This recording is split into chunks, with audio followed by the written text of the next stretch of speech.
Hello guys! Welcome back sa ating vlog. My name is Ariel at for today's video ay nandito tayo ngayon sa SM13 dahil meron tayong appointment ngayon sa ating dentist. Siyempre kasama ko ngayon ang aking jowang si Israel dahil nga kami ay magpapalinis ngayon ng ngipin at siya ay magpapabunot din ng ngipin. O ayan. So dahil dyan waiting lang kami at naghihintay kami sa lobby ng Atlas. Dito talaga kami nagpapadentist or nagpapa-cleaning or nagpapapasta o kaya bunot man dahil ito na yung pinakamalapit na dentist na clinic kung saan cover ng aming card which is MaxiCare. So thank you so much sa aking company dahil meron kaming at least kahit paano meron kaming insurance card, health card na cover ang ating ngipin. So, malaking bagay din talaga to at makakatipid ka dahil hindi ka gagastos, makakapagpapasta ka na at makakapagpalinis ka ng ngipin. At eto na nga, ready na nga tayo dahil pinahiga na tayo dito dahil nga tayo na ang sisimulan sa ating session for today. Pagdating kay Israel, bubunuto na sana siya kaso kailangan daw kumain muna siya dahil wala pa siyang kain. So, kumain muna siya sa KFC bago siya bunutan dahil kailangan busog daw dahil baka mamaya hindi pa siya makakain. At nag-ikot-ikot din ako dito sa may SM Appliance Center dahil nagtingin-tingin ako ng TV, ng mga murang TV at malalaking TV. Pagka nagkaroon ng pera ay kailangan natin bumili ng TV para sa aking mother. Char.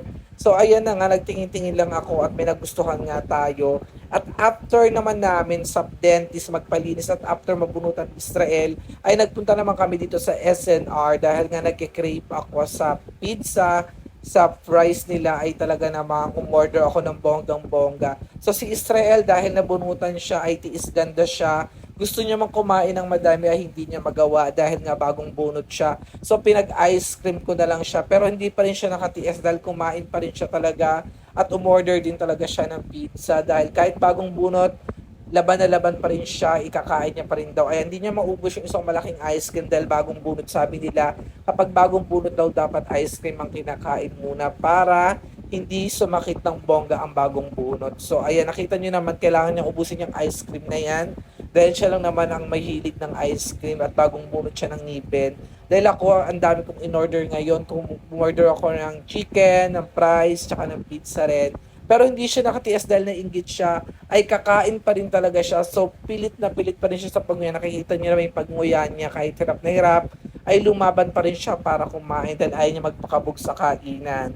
So guys, thank you so much nga pala sa lahat ng mga nag-share, nagla-like, nagko-comment ng ating mga video, ng ating mga vlog. Na-appreciate ko po yan sa lahat ng mga bagay na pinapanood nyo at sinashare nyo ay malaking tulong sa ating pagbablog. Thank you so much sa inyong lahat. And sana ay patuloy kayong manood at magsuporta at mag-share ng ating mga video. At eto na nga dahil dyan, pauwi na nga kami after namin kumain dahil nakirot na daw yung kanyang gums.